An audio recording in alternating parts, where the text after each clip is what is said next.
Aspirants, सब सभी का स्वागत है एनालिस्ट आईएएस के यूट्यूब चैनल पे। तो हमारा आज का टॉपिक जो डिस्कशन के लिए है वो है इंडिया थाईलैंड रिलेशंस। हम देखेंगे ये न्यूज़ में क्यों है, what are the key highlights of the recent meeting between the India and the Thailand, what are the history of the relations of both the nations, what are the reasons of cooperations, then what are the common groupings जिसमें दोनों nations हैं, then we'll see the way forward. After that we'll come to our today's prelims practice question. So let's start. Why news? So eighth India Thailand defense dialogue हुआ था and it has been conducted in the Bangkok, Thailand, during which both sides they have expressed their satisfactions on the ongoing bilateral defense cooperation. What are the key highlights of the meeting? So the progress on the various bilateral defense cooperation initiatives were reviewed again, and both the chairs they have identified the means to enhance the existing areas of collaboration, especially defence industry के field में, maritime security के field में, multinational corporation के field में। Thailand ने confidence express किया है India की जो डिफेंस इंडस्ट्री है उसकी कैपेबिलिटी में। अब अगर हम हिस्टोरिकल रिलेशंस की बात करें, सो इंडिया के जो बायलेटरल रिलेशंस हैं थाईलैंड के साथ वो काफ़ी पुराने हैं। They have been rooted in the history, as old social and cultural interactions हैं और extensive people to people contacts हैं। क्लासिकल संस्कृत और पाली टेक्स्ट इंडिया से जो हैं they carry references of that region, और इसको बोला जाता था कथा कोश के नाम से, या स्वर्ण भूमि, द लैंड ऑफ गोल्ड भी से गॉड कहा जाता था, स्वर्ण भूमि। देन स्वर्ण द्वीपा इसको कहा जाता था, द गोल्डन आइलैंड। और जो फ्रेंच स्कॉलर हैं जिनका नाम जॉर्ज कोडेस था, इन्होंने एक टर्म कॉइन किया था farther India, to refer to all those states जिन्होंने कहीं ना कहीं जो इंडिया की सिविलाइजिंग एक्टिविटी है उन्होंने एक्सपीरियंस किया है। जियोग्राफिकली अगर इसे देखें तो ये Vietnam, Cambodia, Laos, Thailand, Myanmar and Malaya के स्टेट्स हैं। और अगर हम समझने की कोशिश करें तो यही वो एरिया है जिसे अखंड भारत के नाम से भी जाना जाता है, जिसमें इंडिया कहीं ना कहीं फादर स्टेट रहा है इन सब जगहों का। इंटरनेशनल फोरम्स की अगर हम बात करें, सो इंडिया की जो एक्ट ईस्ट पॉलिसी है it has been complemented by Thailand की जो एक्ट वेस्ट पॉलिसी है, और इसी वजह से दोनों कंट्रीज और पास आ रहे हैं। और अगर हम कॉमन ग्रुपिंग्स देखें तो एशियान के दोनों मेंबर्स हैं, ईस्ट एशिया समिट के, BIMSTEC which is the Bay of Bengal initiative for multi sectoral technical and economical cooperation, then Mekong Ganga cooperation, Asia cooperation dialogue, Indian Ocean Rim Association के दोनों partners हैं, then Ayeyawady Chao Phraya Mekong economic cooperation strategy which is ACMECS, इसके दोनों partners हैं।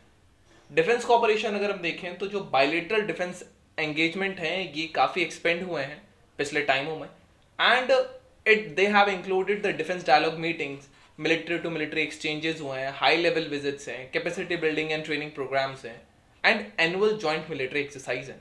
तो जो military exercises हैं उसमें मैत्री है which is between the armies, then there is Siam Bharat between the air forces of both the nations, and then there is India Thailand coordinated patrol which is with the navy. Economic relations की अगर हम बात करें तो bilateral trade जो था वो 2019 में 12.12 बिलियन का था, बट कोविड की वजह से 2020 में 9.76 बिलियन हुआ। अगेन 2021-22 में जो ट्रेड हुआ था that was all time high and it was around $15 billion. And Thailand जो एक्सपोर्ट करता है इंडिया में वो अप्रॉक्स 7.6 बिलियन करता है, बट जो इंडिया के एक्सपोर्ट हैं वो 4.86 बिलियन थे। 2018 की हम बात कर रहे हैं। In the Asian region Thailand India का 5th लार्जेस्ट ट्रेडिंग पार्टनर है after the Singapore, Vietnam, Indonesia and the Malaysia. Tourism पर अगर हम बात करें सो ये थोड़ा इंप्रूवमेंट नीड करता है। इंडियन ट्रैवलर्स जो थाईलैंड विजिट करते हैं, जो काफ़ी करते हैं, they made $24.9 million profit before the outbreak of the covid and the ensuing travel ban. इससे पहले इंडिया एक इंपॉर्टेंट टूरिस्ट डेस्टिनेशन है थाईलैंड के लिए या थाई पीपल के लिए। उसका रीजन है बुद्धिज्म। बुद्धिज्म एक कॉमन थ्रेड है जो दोनों नेशन को टाई करता है। There are millions of Thai Buddhist who visit Lumbini, Bodh Gaya, Sarnath इन वाराणसी, कुशीनगर जहाँ पे बुद्धा की डेथ हुई थी, एंड ये सारे उसके रिलीजियस ट्रिप्स थे।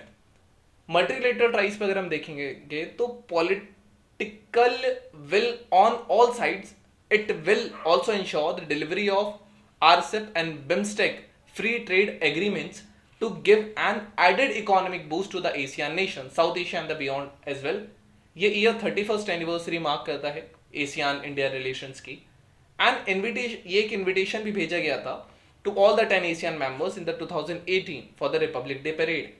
Way forward is that both the nations should address the issues regarding the trade barriers and also reducing the import duty charges through bilateral engagements to expand the trade and investments, collaboration opportunities between India का जो startup ecosystem है और जो Thailand का है, they should also be explored. Thailand and India, they have lot of potentials to work together. Of the startup, since phenomenal rise in India, काफी ज्यादा phenomenal rise है, where several have achieved the unicorn status as well. So Thailand also needs us. Then आत्मनिर्भर भारत का जो emergence है, it is very essential for this, क्योंकि India के supply chain gaps fill करने के लिए। एंड थाईलैंड चाइना से जो रिलेटेड डेली हमें मिलते हैं, जैसे रिसेंट अभी म्यांमार में एक फैसिलिटी उसने बनाया, कोको आइलैंड में बनाया, तो इसको काउंटर करने के लिए भी थाईलैंड एक स्ट्रैटेजिक रोल प्ले करता है। प्रीलिम्स प्रैक्टिस क्वेश्चन पे अगर हम आए तो which of the following is not the common groupings of India and Thailand? ASEAN, BIMSTEC, East Asia Summit, the Shanghai cooperation organisation, और none of the above? You can write the answer in the comment section. Then I'll let you know if it's correct or not. Second question is, exercise Siam Bharat is between which two countries? India and Japan, India and Vietnam, India Thailand, or India and the USA? This was all about today's video and session. Thank you. Have a nice day and stay tuned with the Analyst IAS for your better preparation.